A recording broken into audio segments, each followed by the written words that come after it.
Okay, good morning, everybody. I'd like to call this meeting to order at 9:51 a.m. If we can please, can we do a roll call, please? Mr. Andrew Sandoval. Here. Miss Sarah Turner. Here. Miss Elva Ariano. Here. Mr. Jacob Sandoval. Here. Mr. Neil Patel is not present. Okay, please stand for the Pledge of Allegiance. Ready, begin. I pledge allegiance to the flag of the United States of America and to the republic for which it stands, one nation, under God, indivisible, with liberty and justice for all. Okay. Well, thank you, everybody, for joining us on a Saturday morning. Next item is going to be the approval of the board agenda. Motion to approve? Get a second, please. Go ahead. I second. Okay, roll call. Mr. Andrew Sandoval. Aye. Miss Sarah Turner. Aye. Miss Elva Ariano. Aye. Mr. Jacob Sandoval. Aye. Mr. Neil Patel is not present. Motion passes 4-0. Okay, is there any public comment regarding non-agenda items or agenda items that have come in? Okay, so no public comments. Okay, move on to 3.1, discussion of the West Area Specific Plan status. Thank you. Just to give everybody an update, earlier this week on Monday, I believe, we gave a binder to the city council members and the mayor, as well as the city manager that sort of had our documents up to now with the original proposal to us presented by the West Area Specific Plan Developer Group, as well as our counter and a timeline on where we're at. Just to give everybody our basic information, we just wanted to go ahead and have a discussion on sort of where we're at, what kind of information we're sharing out, and what our progress thus far looks like. Okay, thank you. So just so everybody's kind of aware, the area behind Lowe's up to where the high school is considered the West area, and they're going to be building thousands of homes over the next 10 to 20 years. And in that area is 3 new school sites. The goal is to have 2 elementary and 1 middle school. The goal, and the challenge has been over the last couple of years is trying to find a way in which the schools will be funded for the construction of it. We've been in negotiation now with the developer for how many years now? Somebody can. It's definitely been the entire time that I've been here, so over 8 years. Yeah, so over 8 years, and I think the biggest challenge there is the difference in what we see as a need for our students and the difference what the developer sees as a need for our students. We feel that there needs to be at least 3 additional schools built besides the ones that are there existing. Typically, whenever development is done, there's developer fees that are paid every time a house is built. The challenge is those developer fees are not sufficient for the construction of the schools. If I may, developer fees usually only cover about a third, I mean, on average, of what it costs to build any given school, right? And then the other 2 funding mechanisms that districts usually use, of course, you have state funding. That usually covers about a third of what you need. And then another local funding source. So whether it's a GEO bond, Melrose tax, CFD, you hear all of those sort of jargon words. So there's usually a 3 mechanism funding for new schools. Correct. And so we've been proposing, if the board ever wants to jump in, anybody else, is passing a CFD. And what that entails is anytime a home is built, there's a certain tax that's put on that homeowner to help with the cost of the school. The breakdown in negotiation has been that the developer doesn't want to pay any developer fees. Their whole sole thing is that we should do a CFD only, and then they wouldn't pay any developer fees. So the challenge there is there wouldn't be sufficient funding to build the 3 schools that we need. One of their, I guess, solutions, if you can call that a solution, is just not build another middle school. So essentially what that means is they're asking Santa Rita Union School District to add 200 to 300 seats to our existing middle schools. Mm-hmm. So if you can imagine what that'll do to traffic, the quality of education, that'll kind of happen if that were to be done. And part of what I think sometimes people think of is imagine how big our class sizes could potentially get. Because there's only so many space you can put portables, and after a while that could kind of be. And some of the arguments, and if anybody wants to jump in, just let me know. You know, and some of the things about really large schools like that you don't realize, there's the staffing impact, the impact on discipline and just overall well-being of our students. The larger they get, the more that creates, the more likely there's places on campuses where it's less safe and all of those things. And the rationale that the developer's given us in the past is that, you know, some of our neighboring districts have much, much larger schools than we have.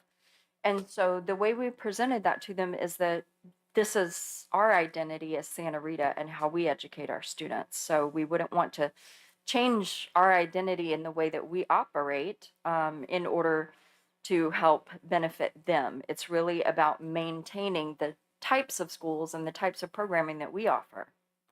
Right. I remember being at a community meeting. I think it was at a local church. I think it was back in, I want to say 2017 or 2018. And the developer was there presenting his side, and I was just standing right in front of him. I remember Ms. Johnson was there with me. And he was saying something like, you can just build more portables, just stack more portables. You know, you can fit up to 35 students in a classroom. There's just no need. You know, you'll save on administration and all this kind of thing. But the reality is the quality of education and obviously staffing is an issue. You know, you can't just. And also CDE guidance on class sizes, right? So that was also the one, I believe, where one of the people attending had suggested, you know, for kindergarten classes, because we have 24 students on average in our kindergarten classes, they said just add 24 more kids and another teacher. We're not allowed to do that. You wouldn't have 48 kids in a kinder-sized classroom. So that's the other part, right? There's like guidance for schools on, if you're serving this age group, this is the size classroom that you need to have, and this is how many little bodies of different ages that you would want to have in their maximum. So we have a bank of knowledge about like how schools, you know, we've got our director of MOT, one of our architects, the guidance from the state on what a school facility should look like and how many students should be served in spaces. When, you know, somebody who's not in the education field has a different perspective on what you might be able to do with a school that isn't appropriate or allowable. And I think that was my concern, is the developer was he's teaching us how to educate. Well, at that time I was a community member, but telling the Santa Rita School District how to educate, what guidelines they should follow when there's already established. And I think that goes a long way to their position of not wanting to negotiate with the school district. It almost feels like they know what's best for the student's school district. Well, I have even more negative feelings than that in terms of when I got involved with this, which has been 6 years ago now. I met a lot with the consultants and legal that we were using at that time, who made it very clear to me that they negotiate with these same developers all over the state, and that we were not being treated the way that other districts are and other cities. And their response to it basically was, you're a poor district, and in their mind, you're not going to stand up for your kids. And I actually got a chill, like, kind of saying that they basically felt like their direction was, Salinas wanted these houses, and it didn't matter what we wanted. It didn't matter what our kids needed. They were going to get what they wanted, which was to make money. And they were not going to treat us the way that they treat other cities and other school districts. And the consultants and legal just said it just couldn't be more clear to us that we're in the same meeting with these people on Tuesday in a wealthier area, and we're having one conversation, and we're here on Thursday and we're having an entirely different conversation. So it said it's not like they don't know these things, because they knew them 48 hours ago in a different area. No, thank you for saying that. I do remember them kind of mentioning how oftentimes in many other wealthy areas, a developer says, hey, you know what, we want to build a good quality school, because when we sell the homes, we want to show them these are the schools your kids are going to go to. And in this case, it's more the direction, hey, try to cut corners wherever you can. And unfortunately, schools, that's oftentimes where we get put, is, hey, cut corners, figuring out. And I think what people sometimes don't forget, and everybody listening, is our students, whether it's our students or other students in other school districts, they're going to be the future generation. They're going to be the future elected. They're going to be the future electrician, the plumber, whatever capacity. So if we want the city of Salinas to develop and have a higher quality of life, it starts with the schools, because that's where the learning takes place, and that's where a lot of the focus should be.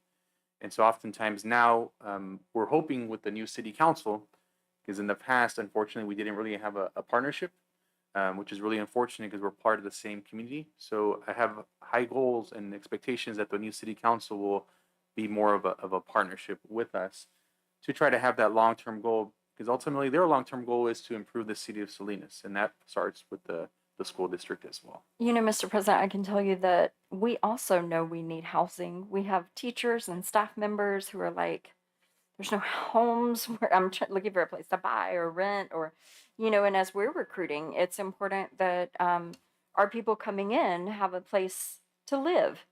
So our goal is certainly not to hang up much needed housing in Salinas. I think that's a fact everyone can agree with. And so I just wanted to clarify, the developer team did give us a draft term sheet, but it really only included a funding mechanism for one school site. And we usually refer to the 3 school sites by the name, right? That's sort of on the plan. So Sabrana being school site number 1, Cantro, and that's a 10-acre site, Sabrana, which is appropriate for an elementary school. Cantro, which is a 20-acre site. So that could be a middle school, or it could be facilities for K-8. It's large enough, right? So we talk about there's a certain acreage that you would want for different levels of schools. And then Matalora, which is another 10-acre school site. So that would be the 3rd. And they go 1, 2, 3 in terms of order of how they would be purchased and built on by the school district. And in that draft term sheet, the developers suggested that what they would do is give us a portion of what we would stand to recoup over time of developer fees up front to assist us in building a school on Sabrana only. And then we would need to pass a CFD, but the CFD wouldn't go towards helping build the other schools. It would go to pay back the developers for their statutorily required developer fees. So that seems problematic in many different levels. So our counter proposal, what we offered as a counter proposal on, I believe, November 5th to the developers, was a funding mechanism in negotiations and to negotiate in good faith and allow for possible development of 10 additional acres. What we proposed was to give up pursuit of that 3rd school site, Matalora, and instead use Sabrana and the larger site at Cantro to build essentially the 3 schools that we're going to need, 2 elementary, 1 middle school. And so on the 20 acres of Cantro, we would essentially be building 2 schools on one campus with some shared things. And for the funding mechanism, what we countered with was that we would collect statutorily required developer fees. We would, of course, leverage state funding. And we would pass a CFD. And the one that we presented to them, and we analyzed other neighboring developments, because we also know we don't want to overburden homeowners with a very large CFD that they'd be paying, is a fairly reasonable CFD compared to other recent developments and different taxes, on them. And I had a call. My last call with the developer team was, I believe, December 8th. And they suggested at that time, that's where we get the suggestion, one final time, that we just add 200, 300 middle schoolers to each of our middle school campuses, and then we wouldn't need a middle school. And their suggestion is that we would only need an elementary school at Sabrana, but we completely disagree with that. And we let them know that what we're looking for is for a counter proposal for them that helps, that like we have, is a three-arm funding mechanism. So our state funding for schools, which again, about a third, CFD, about a third, and then statutorily required developer fees to round that out. And we haven't received a counter proposal for them or contact since then. But we did go ahead this time. We want our city council members and the city council and the mayor and the city manager to know that we're attempting to negotiate in good faith. We are waiting at the negotiations table if they want to come back with a counter proposal that does include funding for 2 elementaries and 1 middle school. And that does have them paying their statutorily required developer fees. But we also in the past, have taken the road of, trying to maintain, professionalism and those things, and we're committed to doing that. But we also want the community to know that we're here negotiating on their behalf to provide adequate and appropriate schools for incoming Santa Rita students. And sharing that information with our city council members, reaching out to them, board members, and with the mayor and the city manager, making sure that they do know where we're at thus far, and the back and forth that we've had, and then the lack of communication. And I just wanted to add 2 points. One, just so that anybody who's watching is aware, all of our board members here are just volunteers. In other districts, people get paid to be on the school board. We don't. We do this because we love kids and we're bringing our expertise, to our own community. And the other thing is, even in the proposal that we gave to the developers, there's checks over time. How many students are enrolled? How many classrooms do we need?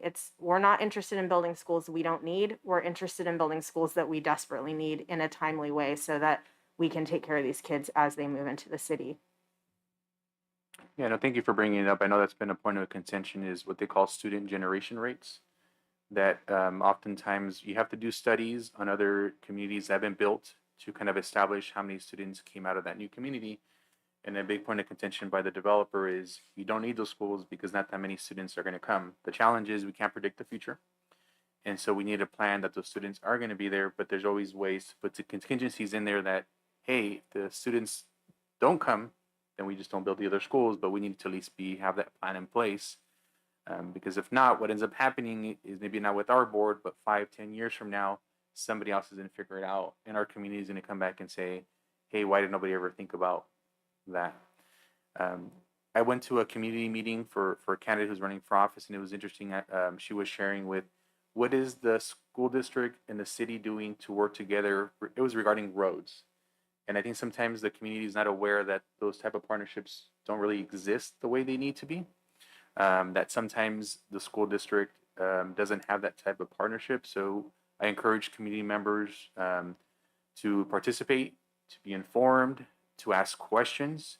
If messages get put out there, reach out to us, to our superintendent, to staff, and just get more information that's out there as well.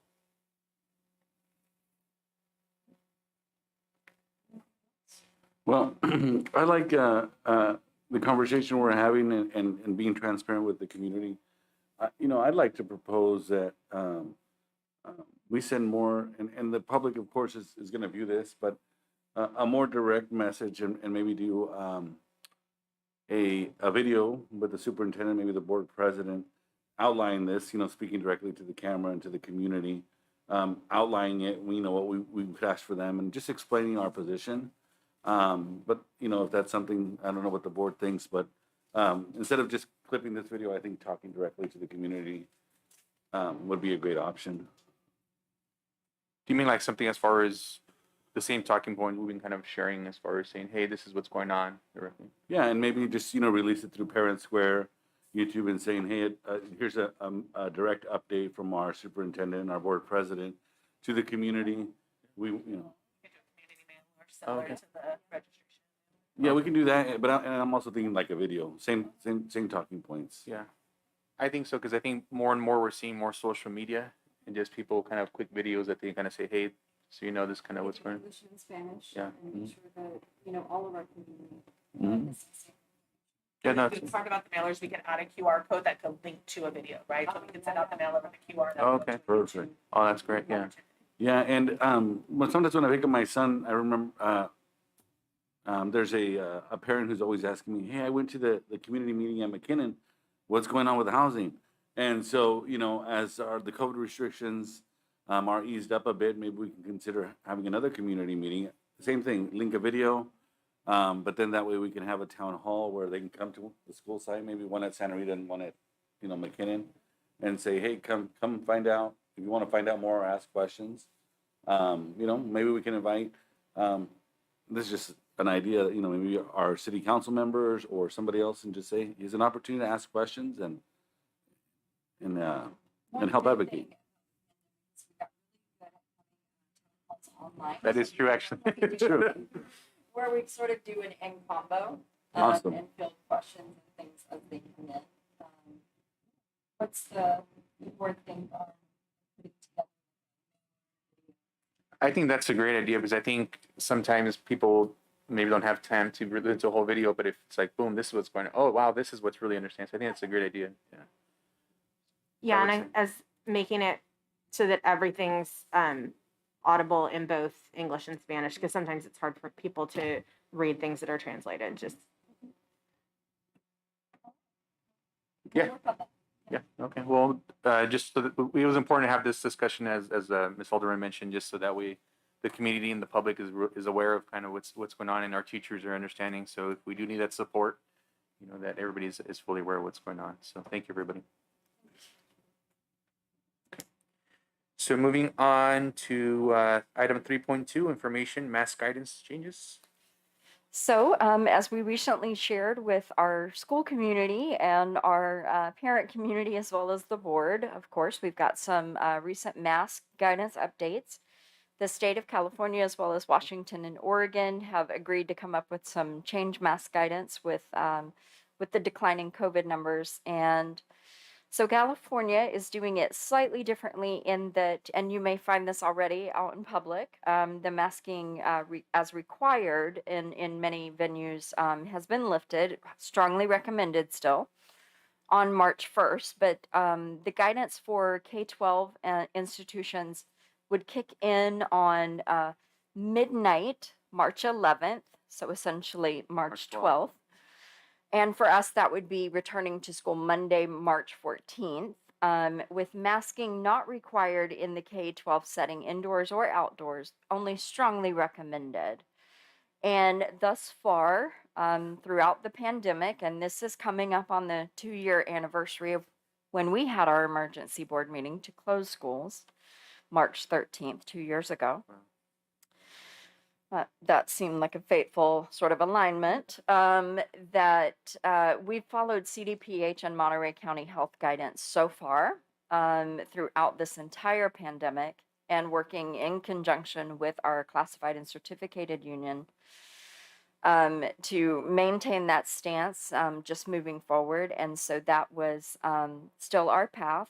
We talked about this early on with the board, that we were going to maintain staying in line with that CDPH and local county health guidance. And so that's what our recommendation moving forward is to do that. We'll strongly recommend it. We'll still have masks available for students and staff as they desire, but that we'd put the information out. And we'll work with parents as best that we can to assist them in maintaining their preference for their students. But ultimately, we're asking parents, if you want your student to continue wearing a mask, please have that conversation with them.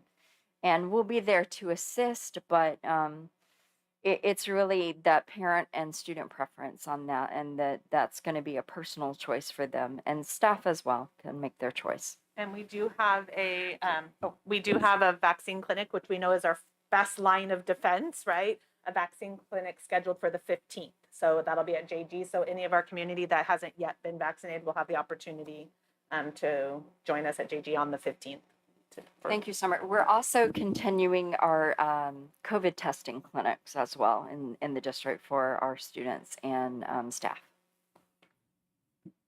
And what guidance have we received from the county, one of the county office of ed and the county health department? We're So the Monterey County Office of Education has really done a great job sort of front loading us about upcoming guidance is going to be coming out. It's going to be, and giving us some sample press releases to share with our community at large on this. And we are waiting right now for CDPH's very explicit guidance on a new flow chart for us to follow as a school district. You may have, our last town hall that we had was to kind of we went over the flow chart in depth about if a student has symptoms, if a student needs to be in quarantine, what do we follow? So I know the Monterey County Department of Public Health is supposed to release some guidance midweek for us, which would include an updated flow chart and that information for how schools can help with that. Thank you. And for the vaccine clinic that we're going to be offering, will that be the full range of Pfizer, Moderna, boosters? Yes. So it will offer, right now it looks like Pfizer, Moderna, no Johnson & Johnson, I think is what, it's dependent on what the health department has available. Oh, okay. So they'll have both Pfizer and Moderna for sure, so that both students and adults can receive that vaccine. And then we have the subsequent follow-up vaccine clinic as well, already scheduled for the second dose. Okay, great. And that's on the flyer. Both dates are on there. And as soon as our family, sorry, I'm like my thought process. So once you register to receive your dose 1, you're automatically registered to receive dose 2 at that second clinic. The only request that I would have is that we would still make sure to have masks available for staff if they want them. Just I would like people to not have to incur the cost of continuing to buy them if they Our staff would like to have them. We have a stockpile, thanks to Victor, of surgical masks as well as the KN95. So some people prefer these and some people prefer the other. So we've got those available. I was just also going to add that we did add to our student information system as part of the vaccine records, the opportunity to add the COVID vaccine information for students so that we have that readily available as we go through that new flow chart process. It'll often be dependent on if a student has been vaccinated or not. And so that we're not impacting families more with lots of phone calls or additional questions. We've added that to our SIS system so that families can volunteer. Right now, vaccinations are not mandatory. But if a family chooses to provide that vaccination card, they can put that into our system, which will help us go through that flow chart with less impact on a family. And for myself, I think the other request is maybe the messaging to students, because I think it can kind of get a little tough as far as some students saying, hey, why are you still wearing a mask for? We don't need to. But maybe just somehow send a message campaign where lets students know, like, hey, let's kind of like a bullying message, but saying like, hey, let's respect everybody's choice. It's important. Let's be supportive. Whatever your preference is. We spoke with Kate Stover and Heather Varela, our president and vice president from SRTA, and they mentioned that a lot of teachers are already starting to kind of have those preemptive conversations with their classes, but doing more of a campaign about your choice, you wear that, it's fine. I think will probably help keep down some of those kid talk and things that could escalate. Thank you. Okay, thank you. Any other questions or comments? And I also wanted to express gratitude to the people in our community. I have heard from other board members about really terrible things happening at board meetings and the people standing outside of schools and screaming and other kinds of things. And we just haven't had any of that. So I'm grateful that people have done the right thing. And I'm not tempting fate. Yeah, and I think it's just as a reminder, as mentioned before, is we're just following county and state guidelines more than anything else. So I think if you want to push something, go to the state. Also, we thank you. I think one of the reasons that we've been able to avoid that is because our district office and with Summer, they're able to keep that communication, have those discussions, as opposed to the information I've heard is that they just kind of shut parents out. So I appreciate that from the district office and from Summer that we're there to be responsive and provide whatever information we can. And that wasn't a setup for what I was going to say, because I was going to say similarly is also just, to the community, know they all have my cell phone number, my personal number, that to call and ask those questions, that is our goal, is to answer questions early on and to provide information for families so that we can help clear up any issues that may rise, right, before they become a bigger problem. And so I would just encourage the community as questions come up and so we transition into this next phase of what COVID is for us, that they continue to reach out, because, you know, as I said to our community throughout, or whenever I get those phone calls, I would rather receive that phone call some point in the day than hear about it through some other stream. So the community is welcome to continue to use that avenue. We also talked yesterday, now that we kind of have a timeline on when we should receive that new guidance that clearly lays out our new flow chart, doing another town hall or at least a video sort of presenting that to our community so they can look at it. And again, ask those questions before Monday, March 14th, if they have any, just to, so that they feel comfortable with returning to school on Monday the 14th, masked or unmasked. Okay, thank you. Any other questions or comments? Okay. All right, well, thank you, everybody. Moving on to item 3.3, information, strategic action plan. Thank you. So back in the summer, before we started this school year, the board created a new strategic action plan, and it also laid out some year 1, 2, and 3 sort of goals, where we wanted to be. We have a few members of the cabinet here, and we're going to talk about sort of our year 1 progress. You know, as you know, some things are a little behind where we had hoped we would be at this point. Occasionally it's because of furniture delivery hasn't gotten here yet. But we can talk about what we were able to do with that year 1 goal, even with a lack of furniture and our good intents back in July.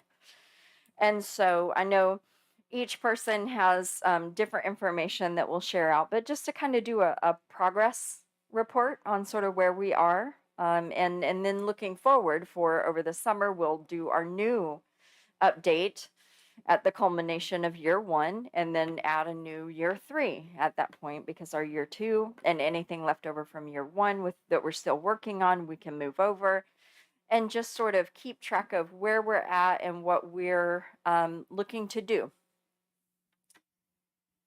All right, so I have a couple extras if anybody. I mean, I have it on my computer. Okay. Yeah. Thanks. All right. Donna, I think our year 1 kind of starts with we looked at and we talked about setting some new baselines for student data and sort of where we're at with that. And this, of course, is we're dialing back into having a more condensed version, but going back to our students taking the CAASP Bank of State Assessments, and that's coming up very soon. So this year is actually by the state of California, and the dashboard is a reestablishing year for the baseline for all data points, which is really nice coming as we recover from the COVID pandemic. We've been taking the iReady for our benchmark in the district, and we're getting ready also for the CAASP, the SBAC test coming in April.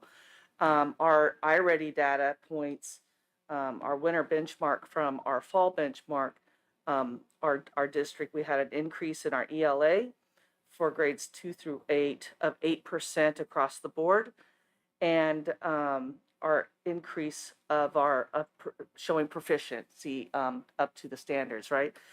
For math, for grades 2 through 8, we also had a increase of 10%. Here we are. Lost my line there. Math was 8% and increase of 8% for English and 10% for math. So a great increase showing across the board. And in earlier presentations, we actually went through all of the different standards, and our PLC meetings that are happening are actually reflecting on these. And we've been doing extra training on PLCs throughout the school year from before school started to make sure that this data-driven decision makings in classrooms, shared practices are being done, and really increasing the richness of our PLC meetings. And we'll be doing more PLC trainings coming up in April and throughout the school year. Our AVID programs are re-engaging this year. We'll be sending some more staff to trainings this summer, and more PLC trainings, as I've said. Also, our curriculum council meetings. We're not piloting any curriculum this year, so we've kind of reinvigorated the curriculum council to also be a part of what do these PLCs look like, and how can we support them when we go back out of our PLC meetings to support the academic coaches, the administration, and the PLC teams. with the messaging of really bringing those PLC teams tighter in their data-driven decisions as they drive in their instructional practices in the classroom. We have Gear Up starting. Actually, the staff person at Gavilan View starts Monday, and working with all of our students at Gavilan View, and they'll be tracking for 6 years from 7th, 8th, all the way through high school. They'll track those students with them to help them, and those neediest students, help them be college and career ready. And they'll be working in tandem with AVID and our PLC teams, our school counselors, and our administration and our teachers. We have after-school programs. It's been difficult this year because our teachers are it's hard. The teachers are tired, and they haven't been as readily excited to do some of the after-school programs and after-school enrichments, but they are starting to step up more. But we also, because of all these one-time grants, have the ability to bring in extra tutoring. So we brought in the FEV tutoring program, and that's going off without a hitch. It's going great at all of our sites where that one-on-one tutoring is happening for those students that are being selected and called, and each one-on-one tutoring, but online. online one-on-one tutoring, yes. And each site has that unique way of how they're selecting their data, and the ELD students are getting those calls, as well as our highest needs students for grades 3 through 8. After school programs, our PD programs are continuing. We have that enrichment where every teacher has the opportunity to receive 30 hours of PD. We've enhanced it with the PD catalog. And so we have this PD catalog that we send out once a week. It's on our website, and that PD catalog is kind of an online flip page of different opportunities for teachers to look at to sign up for, online and in person, opportunities for training from SBAC and refocusing on how we really serve the SBAC and getting ready those tools, iReady PD training, curriculum PD training, SEL PD training, and all core areas across the board. So making sure there's a rich component across the board for teachers to select from, unique to their wants and needs to be a better teacher in the classroom. And then our VLP program has really gone off really well, consistently between 65 and 75. I think maybe we were up to 80 students at one time. And they're working in tandem, communicating back and forth with sites as students go in and out of the VLP, which is our optional independent study program for those students that parents and students have, because of COVID, they're not really ready to come back in the classroom. And that option, with the lead of Nadine Dermody and her team, has really taken that off without a hitch. Just gone really smoothly, and then we're just going. That's pretty much off of our action plan. A lot of the talking points, but if you have any questions, I appreciate working with Rosa with all these one-time grants and seeing how we can really, and Summer, to make sure we can really enhance what are we doing with these one-time grants to serve our students and families as we are recovering from the COVID pandemic. I can tell you, though, recently in this past week in particular, Donna has had some teachers reach out and say, while I didn't do after-school tutoring, are we doing Summer Academy again? Because they're starting to feel ready to do some more of those things. And luckily with Summer, some of our after-school programs have a lot to do with enrichment right now and that connection with the Resource Center. So kind of is a teamwork to make the dream work this year. Yes, our summer program will be very similar to last year's summer program, with your rich opportunities across the gamut, from SEL opportunities, math, English, PE activities, leadership activities, intervention activities across the board for both elementary and middle school, and with fun, engaging activities too, for the students to really want to participate in. So it was a very successful last year. We're looking for even more success this year. Are you still planning for like the 2-3 week sessions that you did last year? We're in that planning phase again right now, and engaging some of those sort of lead teachers, the academic coaches, getting their thoughts on, do we want to do the 2-3 week sessions again? And we had many families who took advantage of the full 6 weeks by signing up for session 1 and session 2. That seems to work really well for our families, because if some families want an overlapping sort of June, July, because some families, including those who work for us, want to have a vacation in June, but are here to work in July, or vice versa. And so it allows more option that way. And so that's probably how we're looking at structuring it again. And how many students approximately do we have in the virtual learning program currently, you said? I think you had mentioned it. I think we're about 70, 74 right now is what, and we pretty much stated about that. between 65 and 80. All right, thank you. And what's our participation for the one-on-one online tutoring? Do we have those numbers?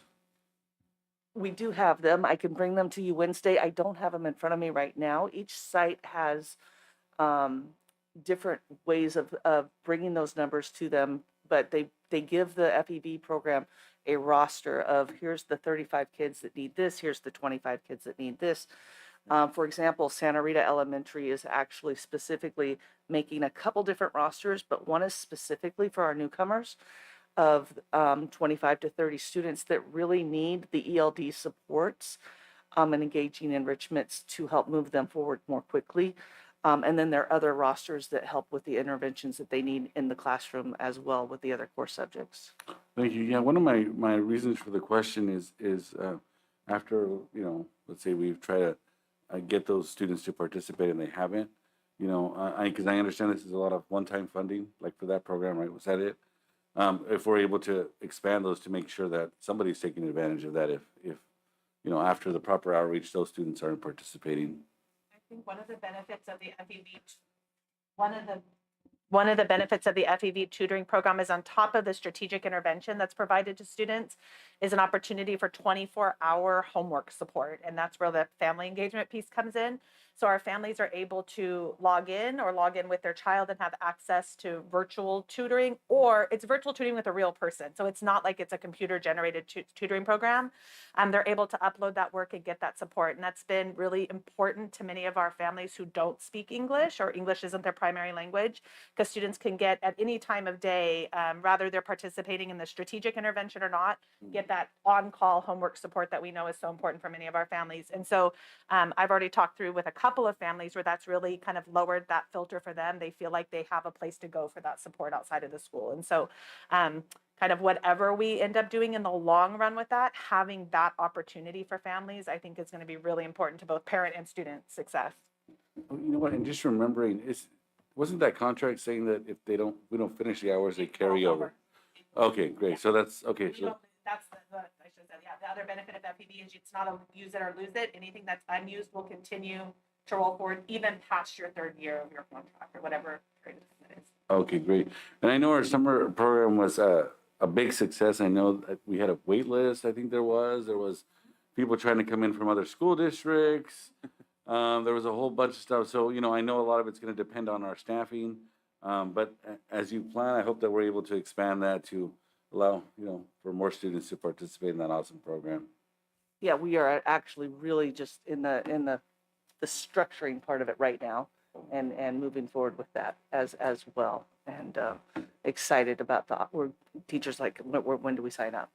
Awesome. So hopefully we keep that energy going for our students. And when you mentioned the roster, just so I kind of understand the process, so it kind of sounds like schools can create a roster of students who are needed. That's sent over to the tutoring program, and then they kind of reach out. Yes, part of the agreement is they have access to communication of the contact information for the families. Okay. And so they set up an appointment with the FEB and send that roster to FEB, and then they actually do all the legwork. So it takes the weight off of our office staff to actually create these phone calls. So for example, we had a call come in to JG when I was there earlier this week, asking about the 24-hour tutoring, and they were just able to get the phone number. They didn't have to do all the information for them. And we also emailed FEB and let them know the context. So either way, they were both communicating with each other, the parent and the FEB. So it's very exciting and takes a lot of weight off of our office staff doing some of that behind the scenes work. also have access to the iReady data Right. as well, so that they can go in and kind of monitor student progress outside of, take that work on TOSA. They've been given the iReady data and the LPAC data, and from last year, and then also the newcomer lists from some of our newcomers that are coming in, to making sure that they're communicated with to get their urgent supports as needed. I think that's great, especially because I'm thinking as a parent, even if you're given this information, there's still that a little bit of intimidation to call and set that up. So if there's that outreach, I think that's great. They have Thank an you. entire team, Oh, a whole group. That's Nothing for bringing that Yeah. forward. I have one last question. As far as students who will be reclassifying this year, do we have, I mean, how are we, I know with the whole learning loss, but how are our numbers looking for that? Are we looking like we're in a good direction? There's going to be a lot of reclassification, or because of the COVID, we're still going to be a little backed up on that? The LPAC data that from last year wasn't as strong as we wanted it to be. Obviously, we were all in remote learning. And to be fully transparent, we look at that, but we are in the middle of the LPAC summative right now. So exciting to find those results as soon as they come in, and they'll be coming in throughout the months, with as quickly as we've been doing them. So we've got one site, I think, almost completely done, and I think 2 sites almost completely done with their LPAC already. So those sites will be rolling in quickly, or those results. And as soon as those results come in, we start looking with the iReady, talk to the teachers. There's a lot of components in whether they reclassify or not, to make sure. And then that 3-year tracking of once they're reclassified, we're also just making sure we're keeping on that data to make sure they don't go backwards.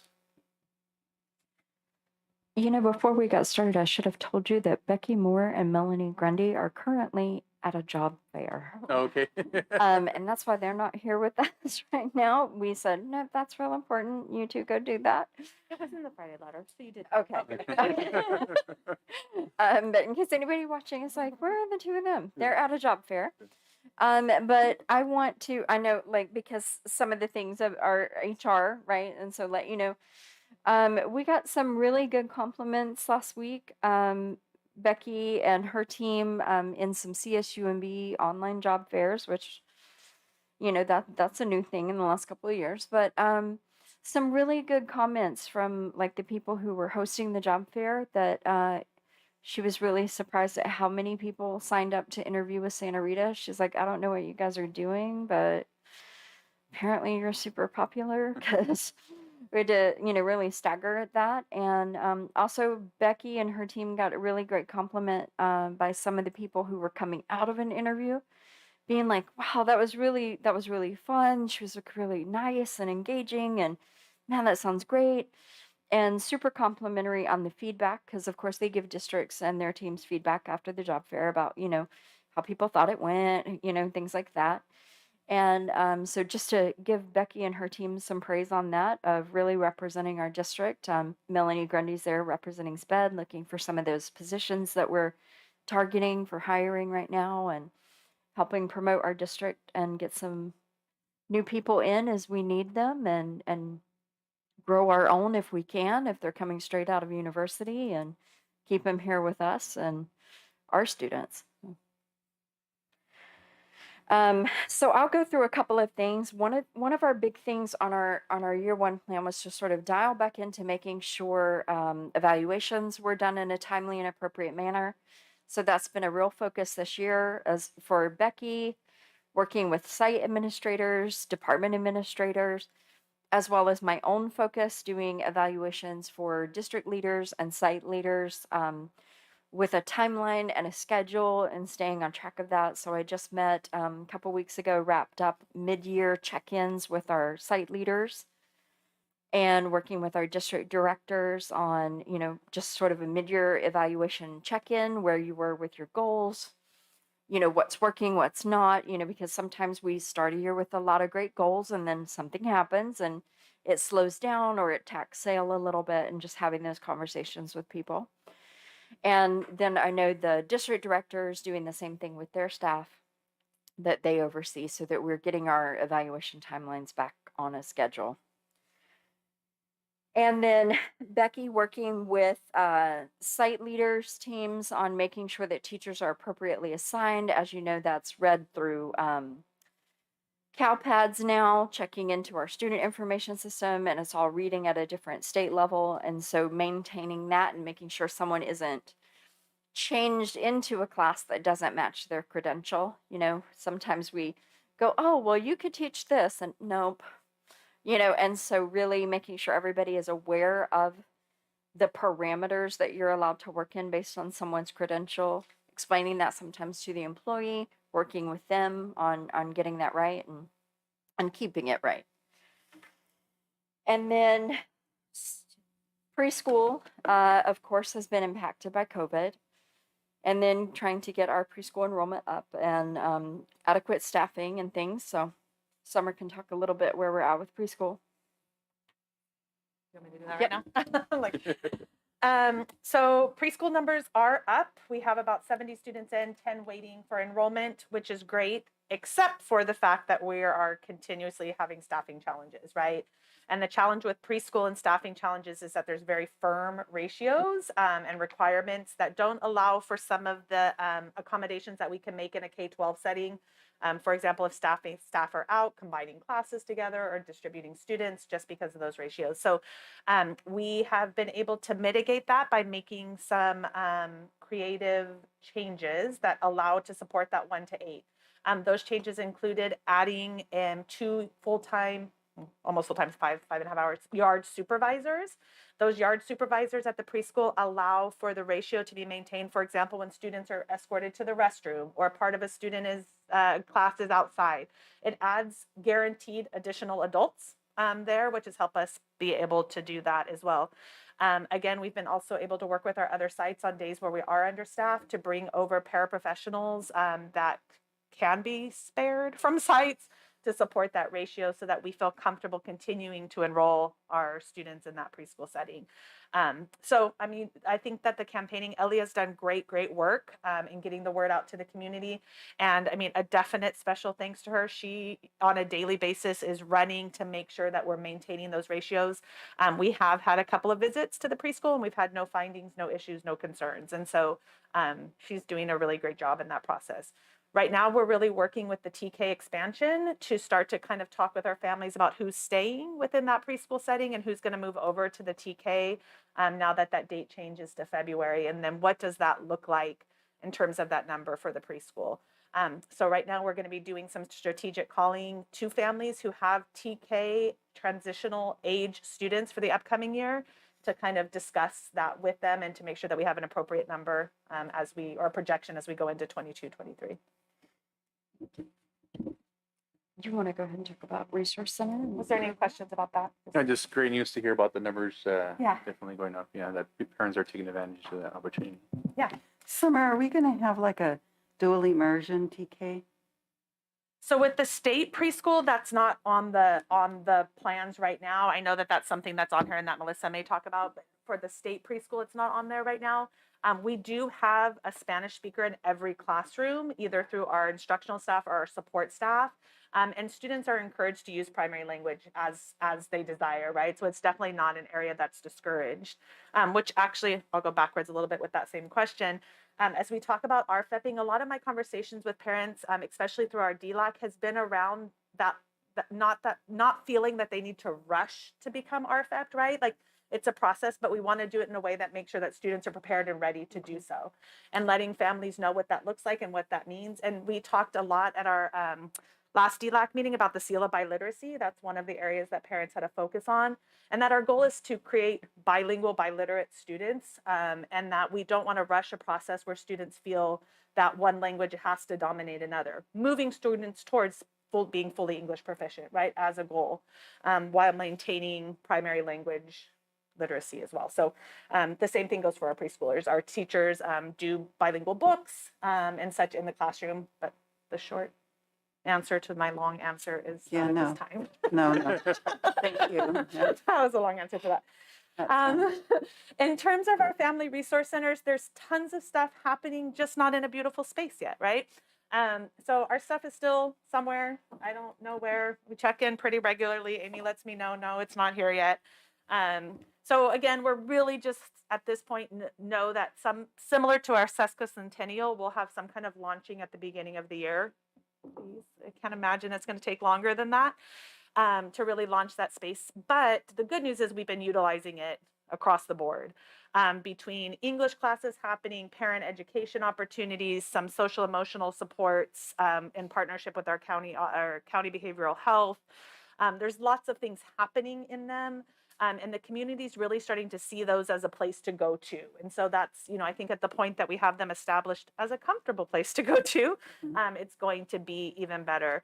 And, COVID has really changed a lot of the trajectory of what we thought the focus of those spaces would be. Right now, we've really opened them up as the hub of our testing clinics as well, getting families in for that, as well as having our community liaisons host things like we just did a food distribution at La Jolla, La Jolla, McKinnon, and then we'll be doing Santa Rita next week. So starting to build that community feel there through those resource centers and letting families know that it is a place for them. I think we've taken a giant step in that direction, and it'll continue to grow over this next year.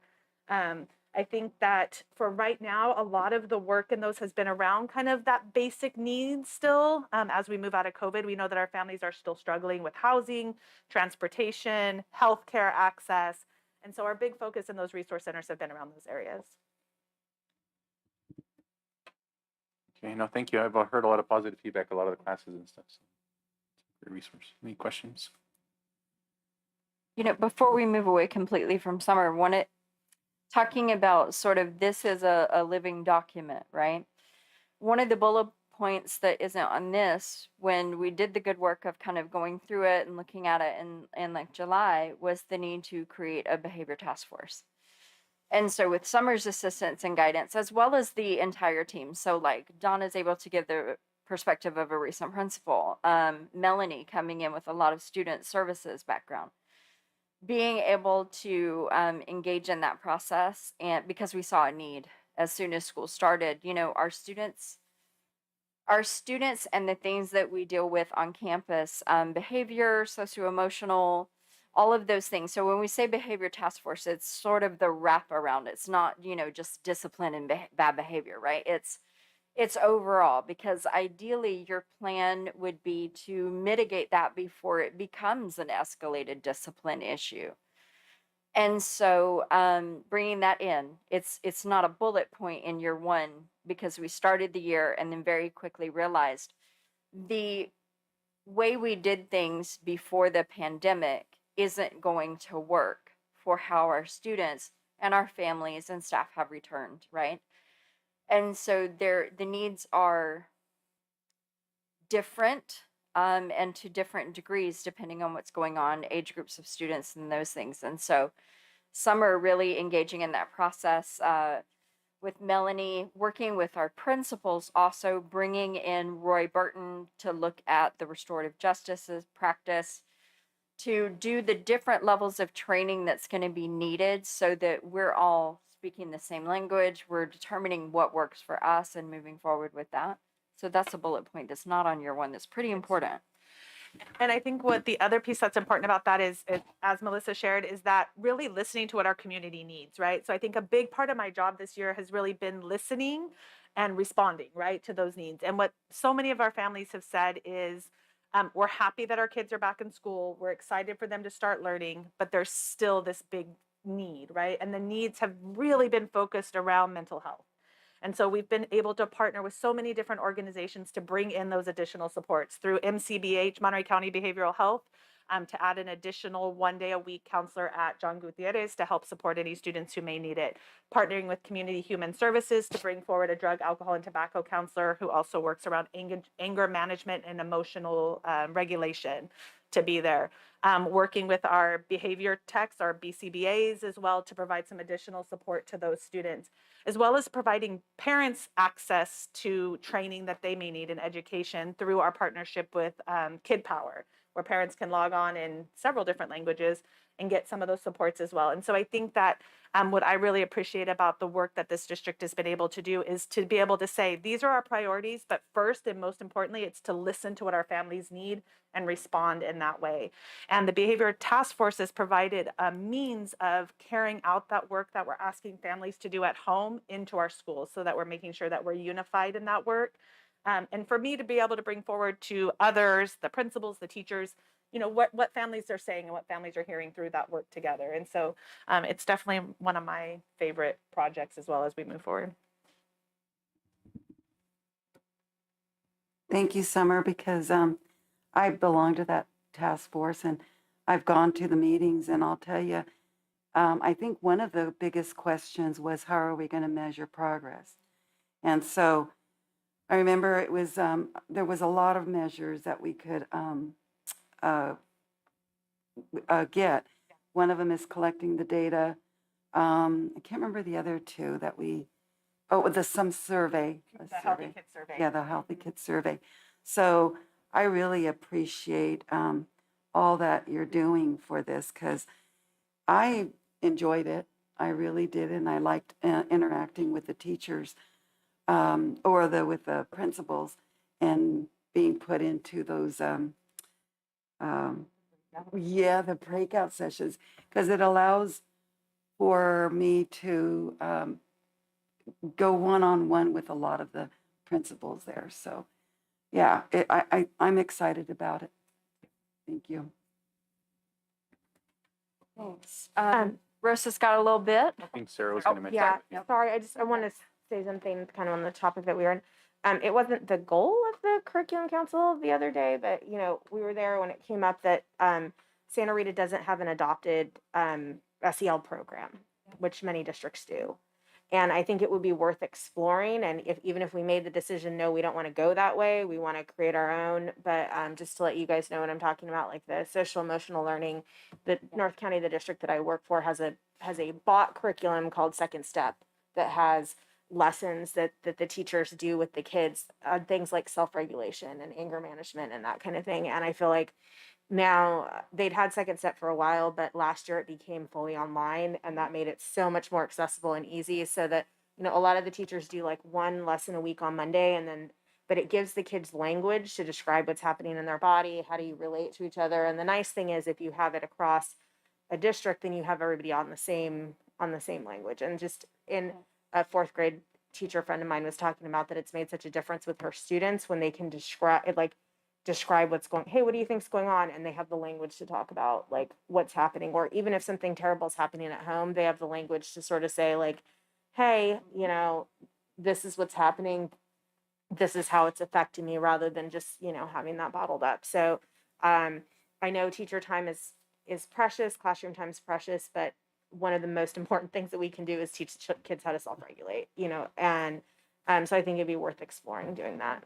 Like Marina Elementary, I think, just started a mental health program. It'd be worth looking into what they're doing. It speaks to the reality of schools, right? Not just being like reading, writing, science, social studies. Educating students has a whole lot of other things to it, right? And so like Donna and Summer working together on a lot of these things, like she's reading, writing, math, ELD, and those things, but also how do we bring in that explicit teaching of that ultimately? And I'm so glad that you mentioned the reality of it also impacts the families at home. It gives them a clear way to articulate things that may actually help in the home environment, which is how it connects to Summer's job. And so when we can make those connections, and I think probably these last 2 years, across the nation, I think people started to realize what all schools impact, right? So what all areas that we, and now we've got some health components that didn't exist for schools in previous years that we now do. We do, the clinics and the testing and things like that in the past we didn't do. But the reality of school is not just a subject area textbook and you're going to get that information, you're going to go home and we're going to call it good night, right? So thanks for bringing that up. And And it Spark always has something to say. Between the two of us, we shouldn't sit together.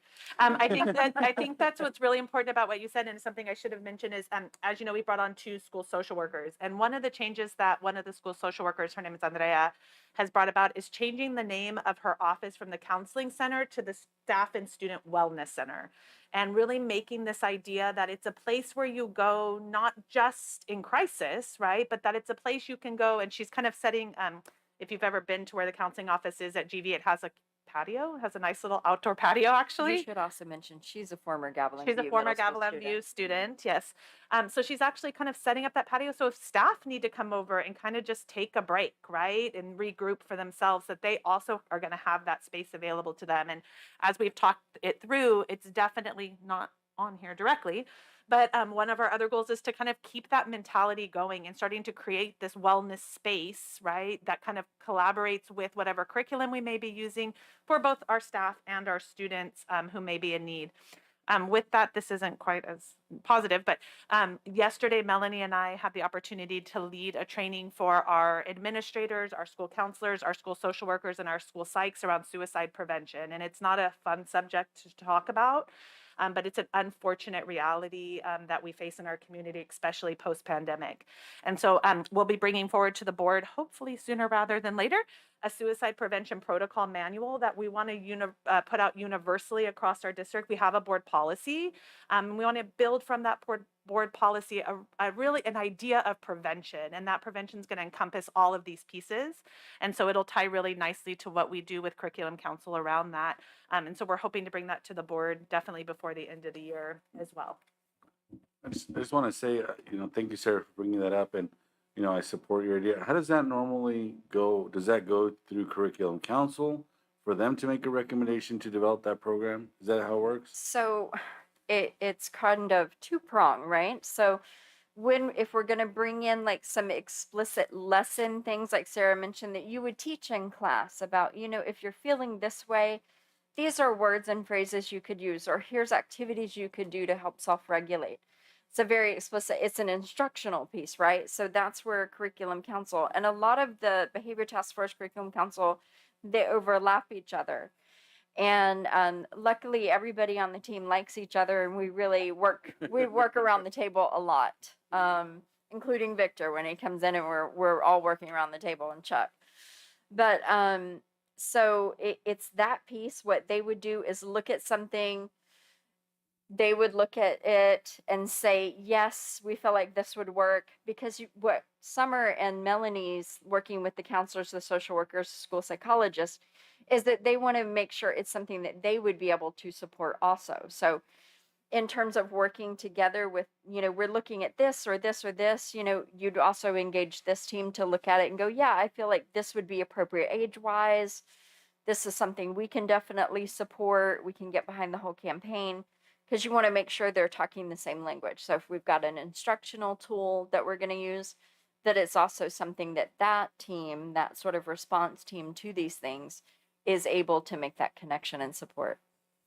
Yeah, one other question. I think probably the bullet point is that more the after-school activities, but really making sure that our students have, and I know we have great opportunities like golf and, some of the other sports, but making sure that they have, good quality access to equipment and everything related to sports.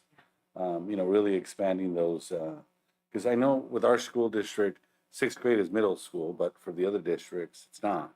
So, I don't know how much, like, for example, flag football for 6th graders or certain things, but just making sure that we're really providing as many opportunities for all our grades.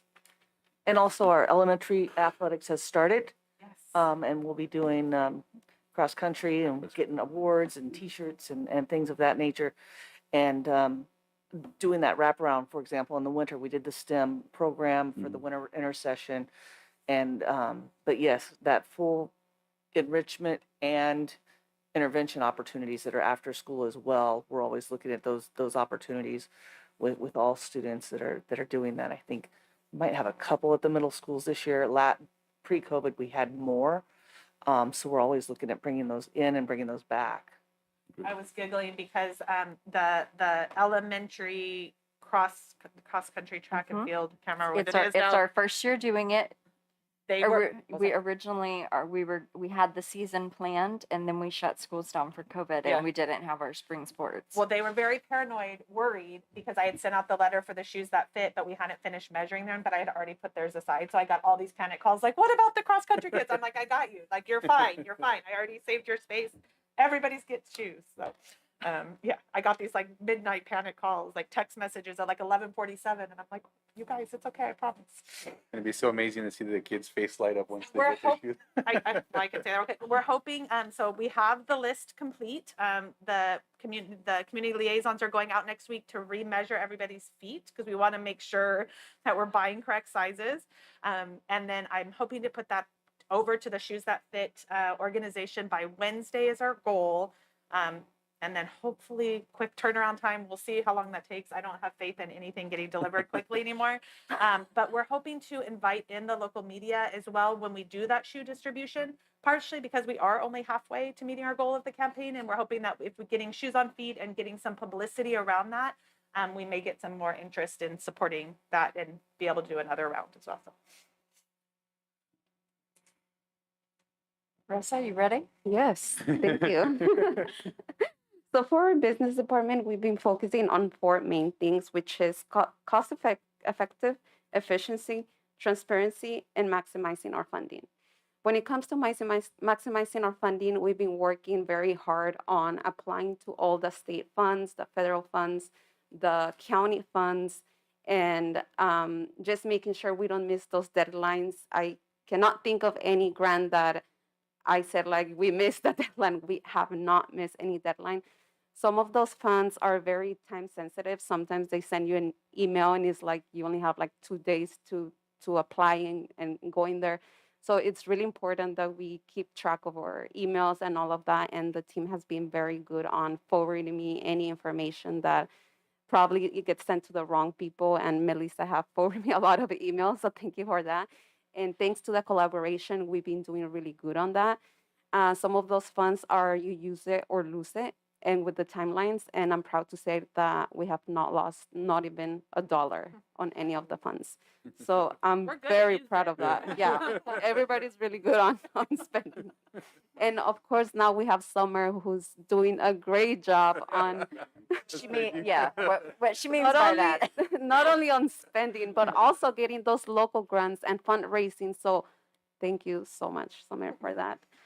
When it comes to transparency, since day one, since I got here, we've been working behind the scenes because it is something that you don't really see on the reports on really getting those accounts, the chart of accounts in our financial system, the more transparent as we can. And we work a lot this last year on stipends, for example, just to give an example. And it's not that it was wrong, it was just a different way to do it. But again, it's increasing transparency. So just an example, we had one big line for stipends. And if someone would come to me and say, well, how much did we spend on athletics stipends? It was something that I cannot pull out the information on the financial system. I would have to go and look at the box of the timesheets and say, let's look and see which ones were athletics and which ones were after school programs and things like that. Now we have a place that we went and did all of that research and figure it out. Okay, this is how much we spend on after school program stipends, on induction stipends, on just all the different. We have like 40 different stipends, and we know how much we spend. If today you tell me, Rosa, can you tell me how much we spend on the athletics or the soccer team? I can pull it out from my financial system because now we have a system in place. And that's where it comes transparency. Melissa can pull out that report. Summer can pull it out. Anyone at the sites can know that they have the budget, they know the account, and they know exactly the amount and how much is it for. So it's really helpful for transparency purposes. In case we get audit for the state and federal, we don't have to look through boxes. We know exactly where the money is and where we spend it.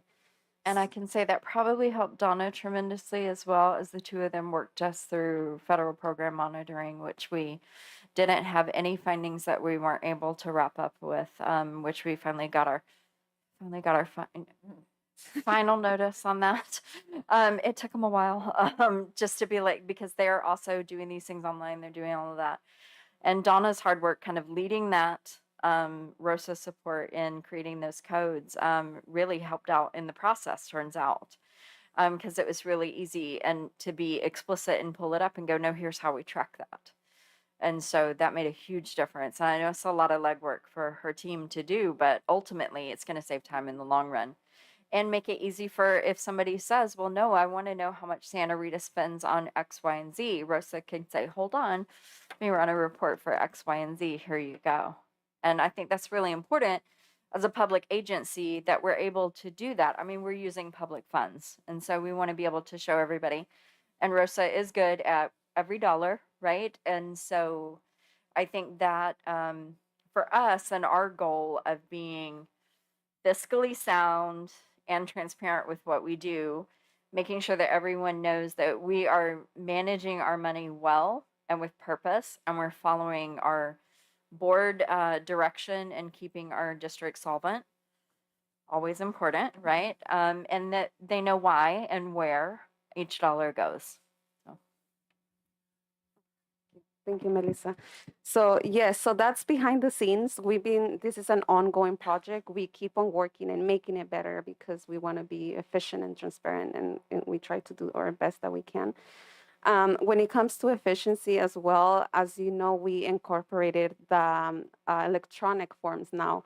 We had forms that they were from the 1990s.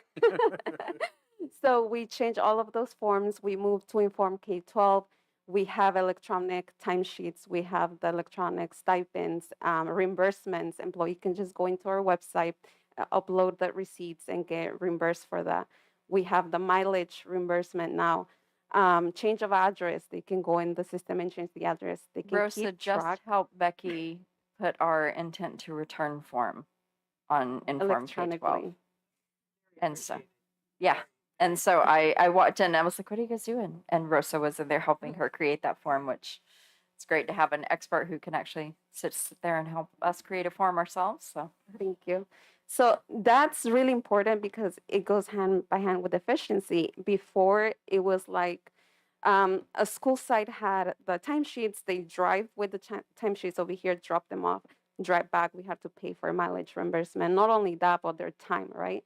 So all of this, now that it's electronically, it's not only saving time so we can focus or time on other projects, it's also saving money for the district. And trees, yes.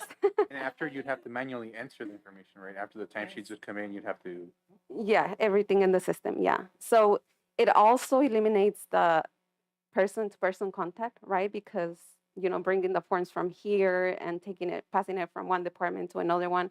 Now the employee, if they submitted a timesheet, they get a link and they can keep track of, oh, now my principal approved it. Oh, now it's at the business service. Oh, now my timesheet has been processed. So they know exactly what process they are with all of these forms. So it's really cool. I'm really excited.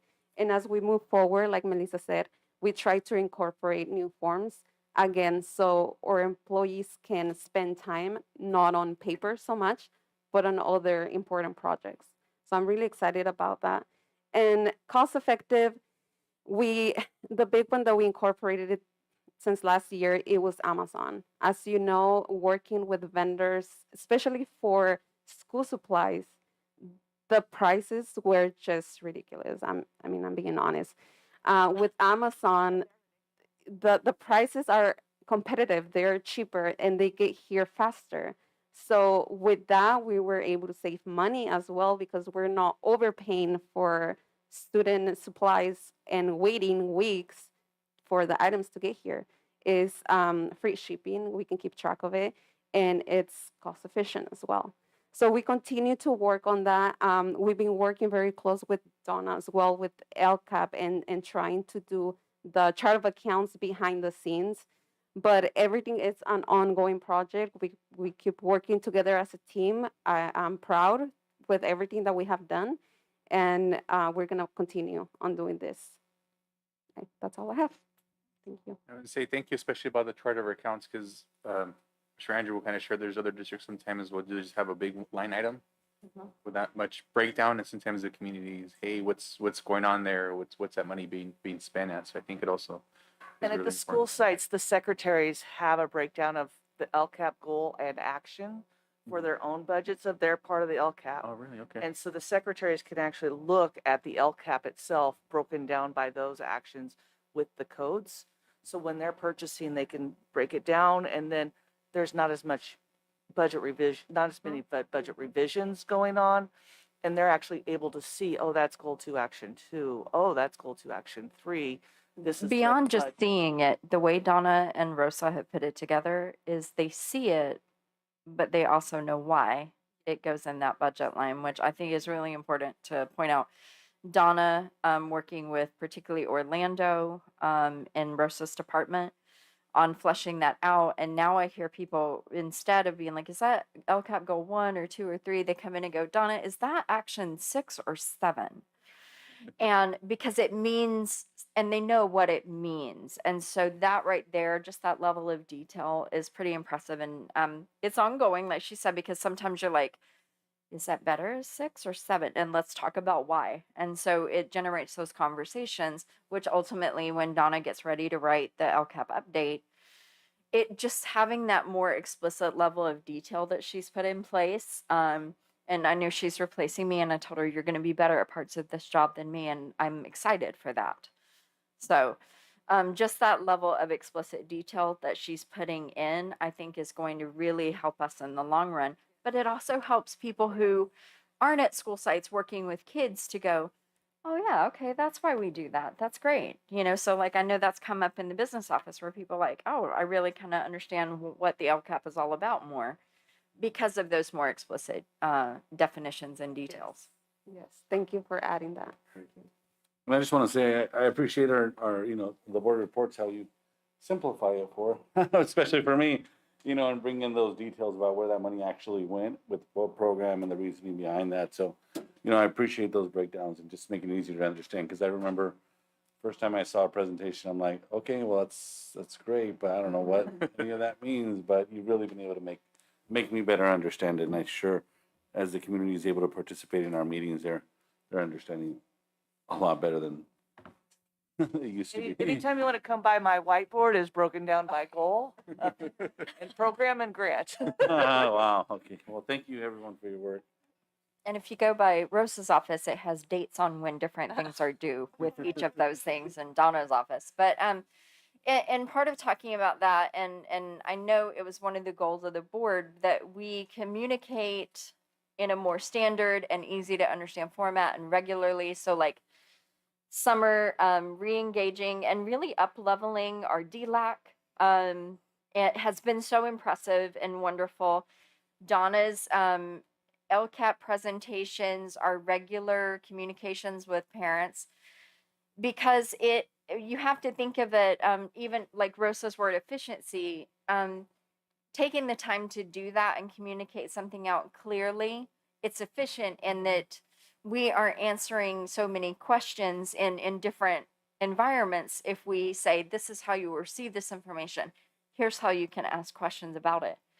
And so it's an ongoing effort in building those and doing those things with regularity, doing like the quarterly state of the district reports, posting that information on our website so families can go, oh, that's what they're doing right now, or that's what they're looking at. Being purposeful about it, sending out the flyer about registration, then sending out community mailers that, we want people to click a QR code and know more about. And so just implementing that in year 1 and then just continuing to grow it is really important for every department. And so doing things like regularly scheduling our facilities meeting, making sure that we have members on our facilities committee meeting that we have certificated, we have classified, we have, and getting the right representatives there, and doing our trustee area committee, and people knew what they were coming to help us with at that point, because in the past couple of years, we've really been working on our engagement piece. And so we were able to get people who wanted to come in and help with that process. People who want to come in and be on DLAC and do those things and vote for each other into office and nominate themselves and know why that's important to do. And so just continuing those endeavors is super important to us. No, I appreciate that. I think for me, especially when I came on the board, was a lot of little things to make something better. Yeah. And I think I wanted to be part of a district where you have teachers and staff who want to work at the Santa Rita district, you know, where it's like you talk to somebody and they're like, oh yeah, I've heard such great things. I want to go apply there. I want to go work there. And I think all these little things, whether it's like the timesheets being more efficient or understanding the work climate and the unions and kind of stuff, I think all those small things make things better, not just for our staff, but parents wanting to say, hey, I want to send my kid to Santa Rita. And so they don't want to do an inter-district transfer to another district. It's like they want to stay within our district, or you have other students wanting to join our Santa Rita family here because they see the benefit that kind of comes with a positive environment that kind of comes around. So thank you all staff for But really being like more open about, like, we did for the first time the governance calendar for the Yeah. board, just because people are like, when do they vote on those things? Yeah. When does the LCAP go to the board again? And if we just say the LCAP goes to the board in June, right? And it's there, and we see that.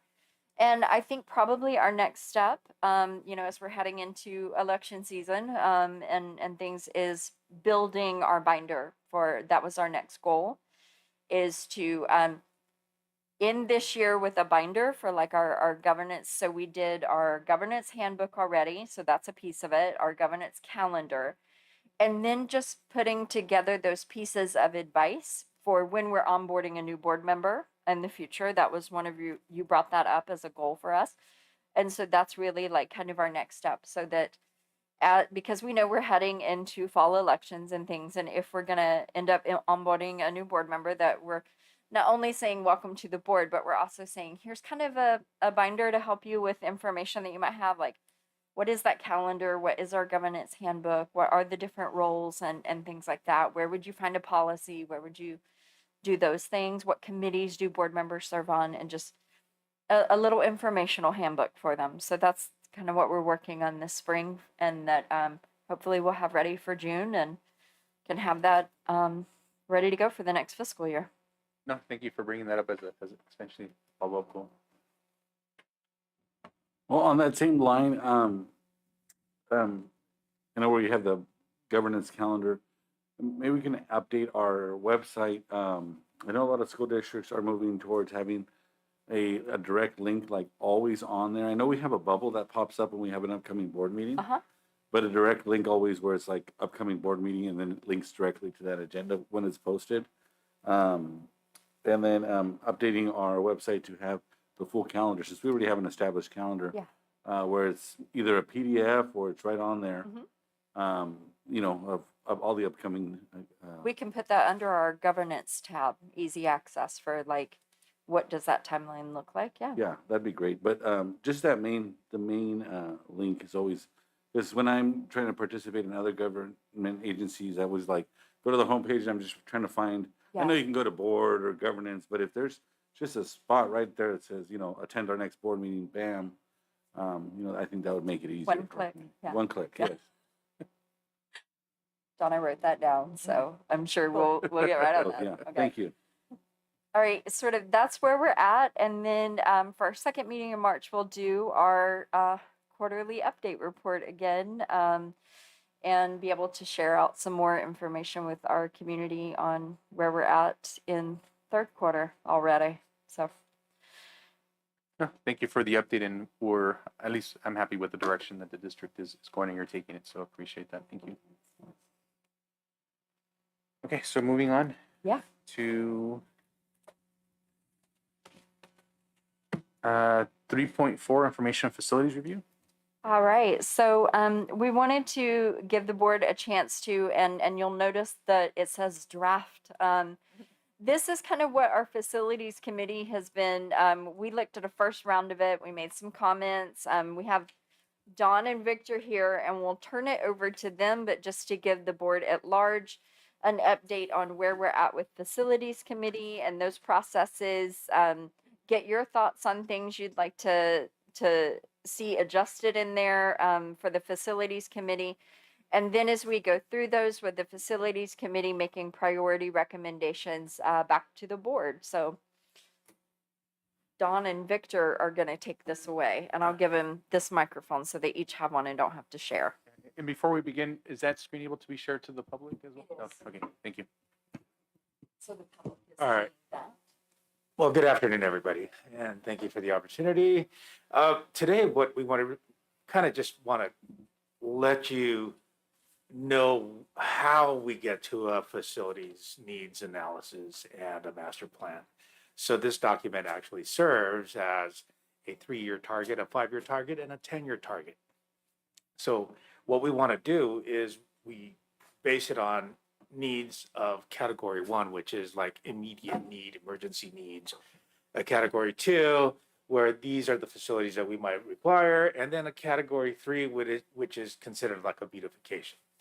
So with that, I kind of want to turn it over to Don and just say, hey, okay, go through the process of what we're doing. And I think you brought over one of the sites that we have that we're working on, and it's La Jolla, I believe. So my name is Don Barry. I'm with Sugimura Finney Architects. We've been working with the district on the facilities needs assessments for a few months now. We've met with each site, with the site principals, custodians, site staff, and Victor's been present at all the meetings as well. We went through each item at the campus, looking at all of the sites in terms of condition of asphalt pavement, walkways, all sorts of safety issues, play equipment, and all, pretty much everything that's on the sites, and reviewed that with all the site representatives to see what they see, what's good, what's bad, what needs to be updated. And we did the same thing with all the buildings. Go building by building, all the conditions from roofs, exterior painting, windows, interior conditions, casework, flooring, etc. And developed our site plan, our report here. And if you can skip a couple sheets ahead here, this sample site, we brought La Jolla as an example. And you can see we broke it down into all these individual components: parking and traffic, site ADA, play equipment, etc. And we have a summary of the existing conditions and a recommendation for each thing. And if you want to skip forward again, you can start to see all of these photographs of the existing conditions, and again, recommendations. And then we also looked at future modernization or recommended modernizations for all of the facilities. And we also started looking at new construction. And again, all this is developed with the sites. And if you want to, actually, let me go to budgets first. So with all of these things, all of these situations we found, all of the recommendations we made, is we started putting estimates together for all of this. Now, we're very, very preliminary in this. So the numbers are a little bit rough, and it's based on certain assumptions for what the conditions are and what we need to do. And the bottom line number is probably going to be a little bit of a shock for everybody, but as Victor had mentioned, this is looking at the sites comprehensively. And as we go through, we will break these down into priority to what is critical, what's necessary, and then what is, as Victor had mentioned, beautification situations. So we've done this for each and every site. We're in the process now of developing the priority list, so that's sort of our next step, which we're working with Victor on, and we'll be getting that to you guys for the next facilities committee meeting. So let me just kind of Can you tell me chime the in. bottom number? I can't read It's it. about 33 million, 30, 33 million or something like that. little over 33 million. Okay. And that's for, That's That's just, just for La Jolla. just little. So, for example, now how do we prioritize the items? So how do we prioritize and how do we give them a merit? The merit is it, for example, I'm just gonna put real scenarios on the table so that you guys could actually start seeing like what we really consider a level 1, a level 2, and a level 3. So level 1, we have deteriorating portables, aged portables. Now, let me just explain that to you. The life expectancy of a portable, as far as OPSC goes, or CDE, the state of California, 20 years, right? We have portables that are over 35 years at this site. And by the way, I think there's a few that are probably my age, which I can't confirm because I can't even find a serial number or a date manufactured. And they're Auroras. Auroras are the very, very first portables that were ever built. So that would be a level 1 to replace those portables, because not only that their foundations are going away, the roofs have, leaks all over the place. The structure is not an updated structure like a moment frame building. It's actually a wood frame building. So that would be a level 1. A level 2 would be, okay, well, if we're going to replace all those portables and we want to add restrooms to these new, say, we don't stick with a portable, we go with a moment frame building, which is a portable, but on a concrete perimeter pier foundation, which means that our investment to replacing those portables will last twice as long. It's almost a real building instead of a portable on a dirt floor, right? So that's a level 1. Now the level 2 comes in order to augment restroom facilities, sinks, fountains that every classroom should really have inside these portables. Then we need to upgrade, and it so happens to be true that the sanitary sewer at La Jolla is still on a septic tank. Even though we have a brand new or a district installed sanitary sewer Sorry, line I missed what at you Roby. said. I missed the last phrase. Oh, Oh, no, you were saying that in order to do something, and then I was looking at this for a moment, and then I missed what you said.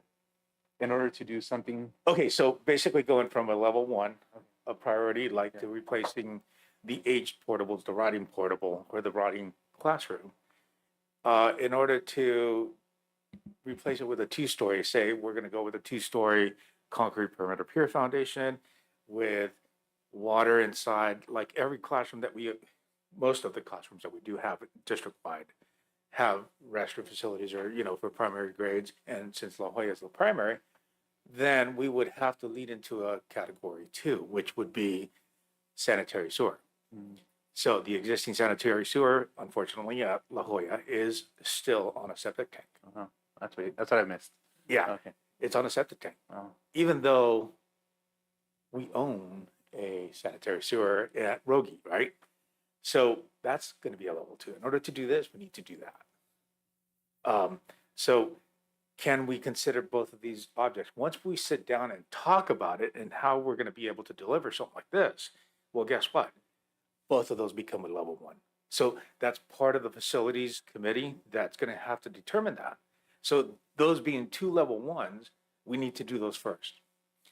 A level 2 would be, hey, let's get all the electrical off of the roof and let's bring it down underneath, solely because we're starting to get some sag and we get penetration leaks in the roof and stuff like that. That could be a level 2. A level 3 beautification, hey, we need a brand new marquee that says this and that, So those are the levels, and I just kind of want to explain, like, what are the priorities and how we set priorities. With that, I mean, basically it's a consensus. It's a consensus based on work orders that we have had, problems that we know of, complaints that something doesn't really work for my instructional environment. My TVs don't work.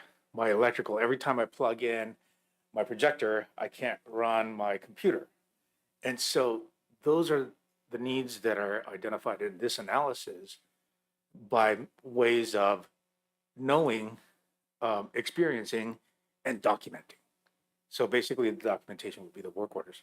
I would also add like code compliance, right? Like part of this also takes into consideration this is an ADA compliant and things like that, like up to code standard too. So that's what Don and I kind of call the surprise factor. Whenever we touch anything, it triggers something else down the road. And if you were able or ever dealing with Division of State Architects, that factor is a little bit bigger than usual. Yes, code compliance always falls into perspective solely because all our plans and permits and everything go through the state of California, and that's the Division of State Architects. So either way, we're always kind of, I'm not going to say oppressed. I am depressed sometimes, but but the surprise, the surprise element is based on what happens in the state of California. Because seismic. If, for example, like in San Francisco, there's this building caught on fire and it burnt down. There's new codes every time anything happens that's catastrophic. They create a new code for that because we're being protected. And so it's not really a bad thing. It's just that sometimes the scope of work cannot be afforded by the funding that we have. It definitely adds layers, right? Yes. To something where you think, okay, this should be a simple thing. It might not be based on this, right? There may be other factors Yes. now that when something was originally built in 1999, now there's another layer to when you rehab it that didn't exist then. So it's not as simple as just like going in and remodeling something like you did in 1999 to be just that way. We have to do it a little bit differently because of current standard, right? So there's always, And it all depends on your what job you, is all about layers, right? and it all depends on what you touch. And if you go just a little bit further and you touch something else, guess what? It triggers a new code. And sometimes you need to retrofit existing codes to the newer codes, which are more stringent. What I can say is our facilities committee is learning about a lot of nuanced things when it comes to public buildings. Thanks to Don and Victor. Yeah. I know, Andrew, you've sat through some of our lessons where I'm like, okay, it's like I'm taking a 101 class in Division of State Architects. It is a bit of a specialty, I guess. But either way, the intent is to keep our kids safe and our staff safe. So either way, it's a beneficial thing. Just unfortunately, it costs a lot of money. And La Jolla is our oldest school site as well, so it's unfortunately been the one. Yes. Yes, septic sewer is Yeah, definitely an old item. So that's kind of the whole program in a synopsis. I don't know if you guys have any questions today, but of course it's being developed and along with our facilities committee, and of course we're still in the draft stage of the complete report. And can you email this to us later? Yes, Okay. yes. As a matter of fact, I think at the next facilities, and correct me if I'm wrong, Don, we should have a full draft from all of the sites. Oh, okay. Yeah, Oh, we so have it then. So if you guys can hold on, Yeah. once we, I think it's the 22nd, we should have it, and then I could share it with the board. It's the day before a board meeting. So most of our Okay. facilities committee is going to be able to Tuesday before the Wednesday board meeting, and so we'll schedule report outs regularly after that. we're going to review our current draft with Victor. And like I said, go through everything, make sure everything he knows is there, make sure we didn't miss anything, and get ourselves coordinated. And then we'll be sharing everything with you all. Well, and plus we have our subcommittee that actually we need. The locker room facility. Yeah, we might want to just get that meeting before our last meeting so we can incorporate anything to the last report, if that would be okay. Yeah, and I know that the items are going to be big ticket items, but at least we can set a goals as far as the stages and stuff. So I appreciate that. So one other thing I do want to mention about this is we will be presenting a site plan. So if you want to scroll to the last page, please, of sort of a recommended layout for the site. Go back one. Nope.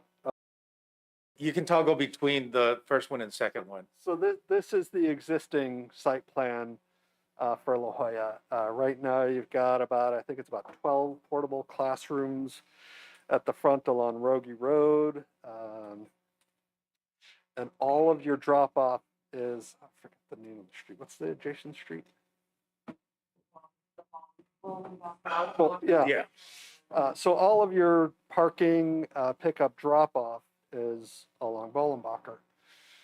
So if you go to the next,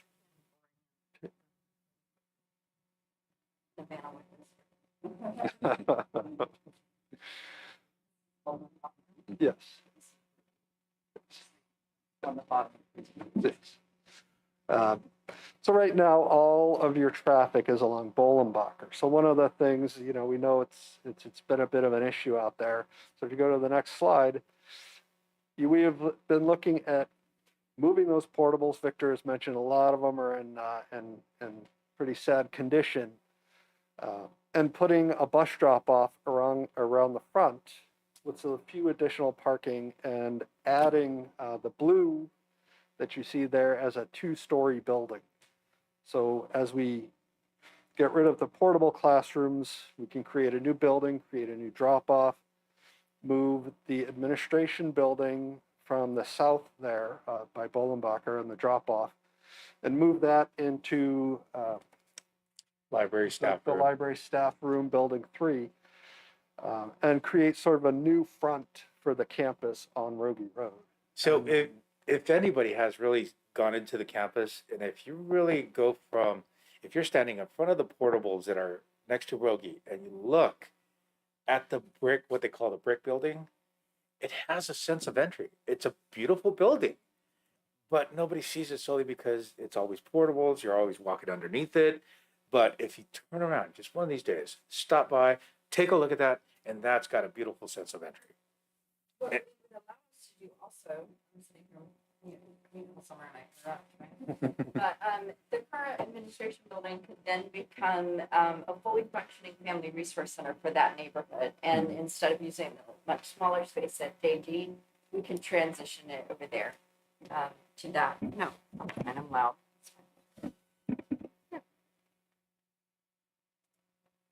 So we'll be providing an existing campus map and a proposed map with each of the campuses as well. So like With for La Jolla, recommendations. that would be, and in the past we've talked about modernization funding. So that modernization is for when you're gonna replace something existing with some, a full replacement of an existing to a new, right? And so modernization, and our 2 oldest school sites are eligible for modernization funding, which La Jolla and Gavilan View have some access to modernization. Is there guidelines and requirements to the amount of parking you have? I know, that the parking for cars going down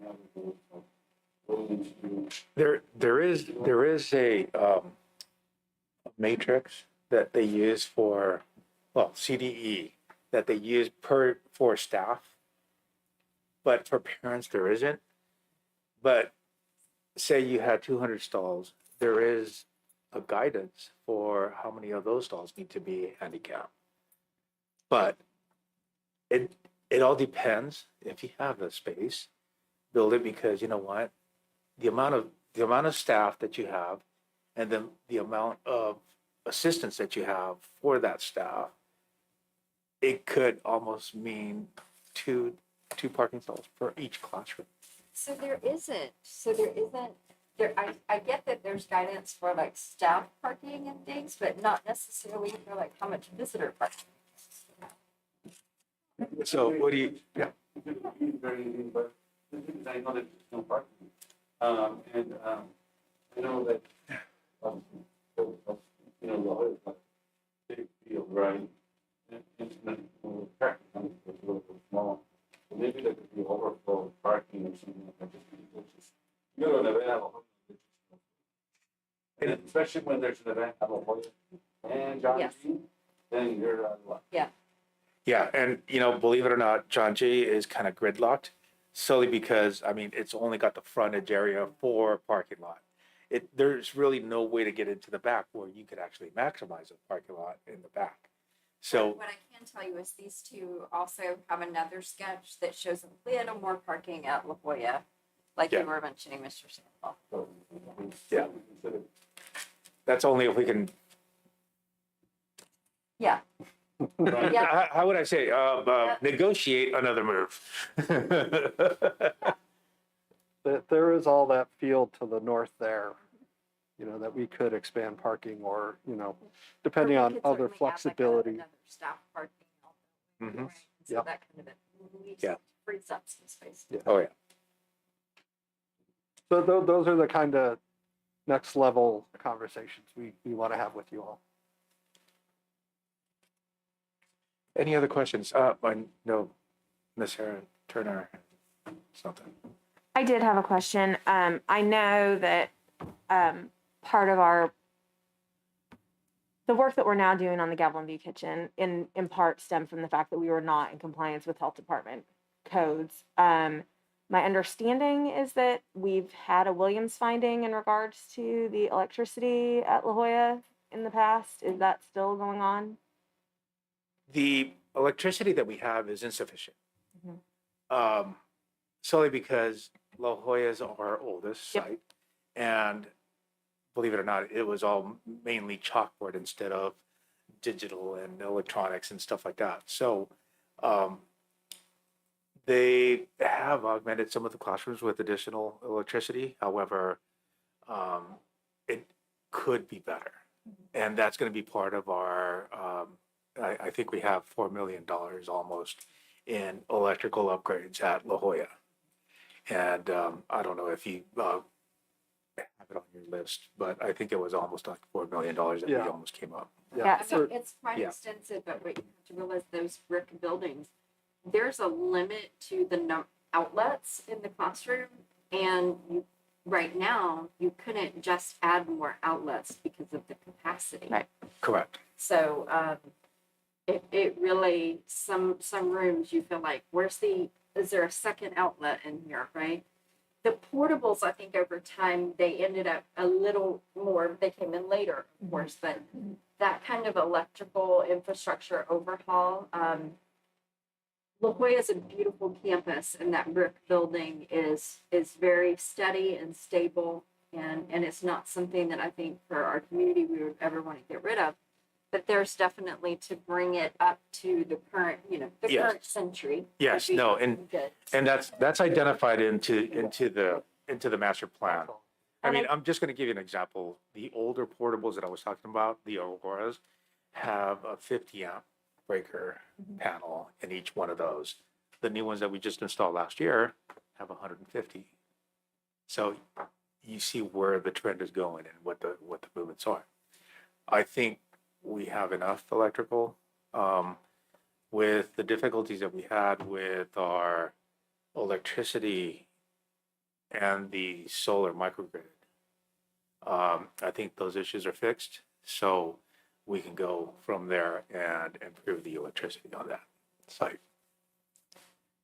So sort of the crux of my question is, I understand we're going through our own internal process right now about what we need to be fixed. Are there external people also telling us things that need to be fixed? At this point in time, we haven't been, we passed our Williams audit Okay. at La Jolla and Santa Rita with a 96.5, which is fair and good.